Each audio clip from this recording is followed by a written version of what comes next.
ప్రైజ్లాడండి. దేవుని నామానికి మహిమ కలుగును గాక. ఒక్క నిమిషం ఆగండి. చిన్న టిప్ మీకు చెప్పి నేను త్వరగా ముగించేస్తాను.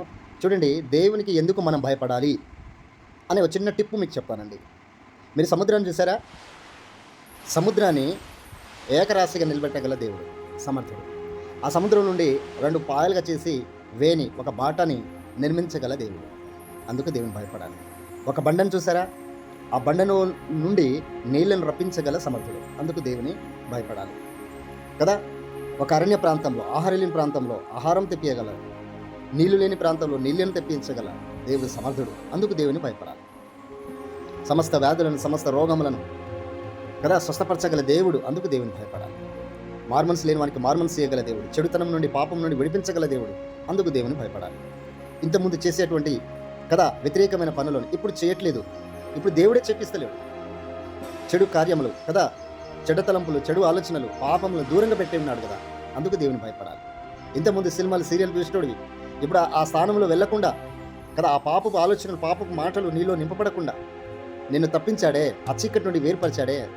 అందుకు దేవుని భయపడాలి. అన్ని విషయానికి వస్తే, ఇదిగో అడవి జంతువులు మీరు చూశారు కదా, ఏనుగులను చూశారు కదా, ఖడ్గమృగాలను చూశారు కదా, సింహాలను చూశారు కదా, జిరాఫీని చూశారు కదా, చిరుతపులను చూశారు కదా, టైగర్ని, బ్లాక్ టైగర్ని కదా కదా ఇలాంటి సమస్తం మీరు చూశారు కదా. వాటికి మీరు భయపడతారు. అలాగే జలచరములను చూశారు కదా, డాల్ఫిన్ చూశారు కదా, ముసలిని చూశారు కదా. ఇవన్నీ ఒక కదా నీళ్ళలో ప్రాకే పురుగులు కావచ్చు, నీళ్ళలో చలించే ప్రతి కదా ఆ యొక్క పదార్థాలను కావచ్చు, మనం చూసి భయపడతాం. కానీ నువ్వు దేనికైతే భయపడుతున్నావో కదా, అవి దేవునికి భయపడుతున్నాయి. దేవునికి భయపడేటువంటి వాటిని మనం చూసి భయపడితే మరి వాటిని కలుగజేసిన దేవుడు ఎంత గొప్పవాడో ఆలోచించి ఒక్కసారి దేవునికి నువ్వు భయపడవా కదా. ఈ దేనికైతే మనం భయపడుతున్నామో అవే దేవునికి భయపడుతున్నాయండి. ఇవి దేవుని కంటే గొప్పవి కావు కదా. దేవుని మాట ద్వారా సృజించబడినటువంటి వస్తువులను మనమే చూసి భయపడితే మరి దేవుడు తన చేతులలో మనం చెక్కుకున్న దేవుడు, దేవునికి భయపడడంలో తప్పేముందండి. ఒక టీచర్ తప్పు చేస్తే స్టూడెంట్ని సరిదిద్దాలని ఒక దెబ్బ కొడుతుంది, అది మంచి కొరకే. ఇంట్లో దొంగతనం చేసే తల్లిదండ్రులు మనకు ఒక బెదిరిస్తారు, ఒక మాట అయితే ఒక దెబ్బ కొడతారు, అది మంచి కొరకే కదా. దేవుడు నువ్వు పాపం చేస్తే నేను తిట్టడానికి కదా, నేను ఒక దెబ్బ వేయడానికి, కొట్టడానికి తప్పేముందండి. శోధనలు, సమస్యలు, పాపం వల్ల, దోషం వల్ల వస్తున్నప్పుడు వాటి ద్వారా మనం కడగబడాలి తప్ప తిరిగి కదా ఒక బుద్ధి మార్చుకొని దేవుని వైపు తిరగాలి తప్ప దేవుని ఎదురు ప్రశ్న వేయడం ఎందుకండి. దేవుని ఎందుకు చెప్పాలండి. దానియేలు గ్రంథం 4వ అధ్యాయం 5వ వచనంలో, భూనివాసులందరూ ఆయన దృష్టికి ఎనికక రానివారు, ఆయన పరలోక సేన ఎడలను, భూనివాసుల ఎడలను తన చిత్తం చొప్పున జరిగించేవాడు. ఆయన చేయి పట్టుకొని నువ్వేమి చేయుచున్నావని ఆయనతో చెప్పుటకు ఎవడనూ సమర్థుడు కాదు కదా. ఆయన చేయి పట్టుకొని నువ్వేం చేస్తున్నావని మనం చెప్పడానికి ఎవరు సమర్థుడు కాదండి. అందుకు మనం దేవుని భయపడాలి. దేవుని భయపడడం వలన అవి పవిత్రతకు దారితీస్తుంది, అది పవిత్రతకు దారితీస్తుంది. చూడండి పిల్లరా, ఒక్కసారి మీరు గమనించండి, దేవునికి భయపడడం వల్ల వచ్చే లాభాలు చాలా ఉన్నాయండి. అందుకు దేవుని భయపడాలి. సమస్తమును, మృగములు, జంతువులు, జలచరములు, పక్షులు అన్నిటికీ దేవునికి లోబడుతున్నాయి. సర్వ సృష్టి, సముద్రం కావచ్చు, కొండలు, గుట్టలు, ప్రతిదీ దేవునికి లోబడుతున్నాయి.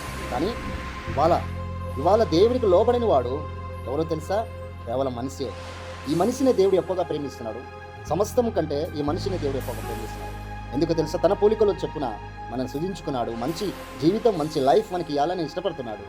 పాపానికి దూరంగా ఉండి మంచి బ్రతుకు బతకాలని ఆయన మన ఎడల ఎన్నో శ్రమలు అనుభవిస్తున్నారు. ఒక్కసారి గమనించండి పిల్లారా, తల్లిదండ్రులు తన కుమారులు కదా మంచి స్థితికి రావాలని కోరుకుంటారు తప్ప నాశనం కావాలని కోరుకోరు కదా. అలాగే దేవుడు మన ఎడల కూడా మనం నాశనం అవ్వకుండా, పాపానికి లోనవ్వకుండా, నరకానికి పాత్రలు కాకుండా మనల్ని కాపాడాలని తన ప్రాణమే పనంగా పెట్టాడు కదా. మరి ఇంతకంటే ప్రేమ ఎవరిస్తారండి మనకు? బంధువులు, మిత్రులు, స్నేహితులు ఎవరు మనకి ఇయ్యరండి. మీరు గుర్తుపెట్టుకోండి, ఎవ్వరు మన ప్రాణం నిమిత్తే వారి ప్రాణం పెట్టారండి. మీరు ఎక్కడ ఎంక్వైరీ చేసుకోండి. కానీ దేవుడు మన కొరకు, మన ప్రాణ నిమిత్తమే ఆయన శిల్వత్యాగం చేసి మన కొరకు ఆయన ప్రాణం పెట్టాడు. అందుకు దేవుని భయపడాలి. భయపడడం వలన నీకు పవిత్రత వస్తుంది. ఆ పవిత్రత పరిశుద్ధతకు దారితీస్తుంది. ఆ పరిశుద్ధత పరలోకానికి చేరుతుందండి. కనుక ఒకసారి మీరు ఆలోచించి దేవునికి భయపడి దేవుని మాట వింటే సమస్తము చేయగలం, ఆశ్రదించబడతాం. ఏది డబ్బు ఉంటేనే ఆశ్రదించాం, లేదా మన దగ్గర కోట్లు ఉంటేనే కదా ఆశ్రదించబడతాం అనుకోవడం తప్పు. నీ దగ్గర ఉన్నా లేకపోయినా అది కాదు ఇంపార్టెంట్. నువ్వు ఆత్మలో నువ్వు దేవునితో ఎలా ఉన్నావు అనేది సంగతి గొప్పది. నా దగ్గర డబ్బు ఉంది, నేను ఆస్వాదించబడని అనుకోవడం తప్పు. నా దగ్గర ఏమి లేదు, నేనేమి ఆస్వాదించబడని అనుకోవడం కూడా తప్పే. కానీ ఎలా అంటే దేవుని మాటలో, పరిశుద్ధతలో నువ్వు ఏ రకంగా నమ్మకంగా ఉన్నావు అనేది దేవుడు చూస్తాడు. అది ఆస్వాదించబడడం అంటే. కనుక పిల్లారా, ఏ సమయమందైనను మనము ఆ విశ్వాస నమ్మకాన్ని అలాగే కదా అలాగే దేవుని మీద పెట్టుకొని ఆయన వైపు చూస్తే ఖచ్చితంగా దేవుడు మనను నిత్యంగా ధన్యత జీవితంలోకి నడిపిస్తాడు. Praise the lord. Thank you.